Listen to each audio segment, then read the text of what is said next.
Cyber ફ્રોડથી બચવા માટે આટલું ખાસ કરજો. કોઈ પણ રસ્તા પર સિમ કાર્ડ વેચતા છત્રી લઈને બેસેલા લોકો જોડેથી ક્યારેય પણ સિમ કાર્ડ ના ખરીદો.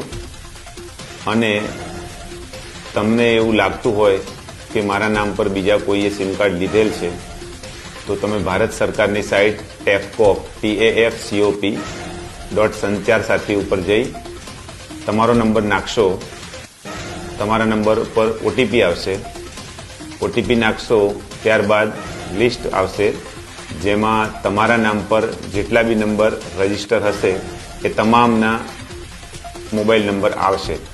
એમાંથી તમને લાગતું હોય કે આ નંબર મારો નથી, તો નોટ માય નંબર ઉપર ટિક કરી તમે એ નંબર 48 કલાકમાં બંધ કરી શકશો. એટલે ફરીથી કે કોઈ પણ પ્રકારના રોડ ઉપર છત્રી લઈને બેસતા લોકો જોડેથી સિમ કાર્ડ ખરીદવાનો આગ્રહ ના રાખશો. હું PSI HG Devmani, cyber cell, LCB, પશ્ચિમ કચ્છ. જય ભારત, જય ગુજરાત.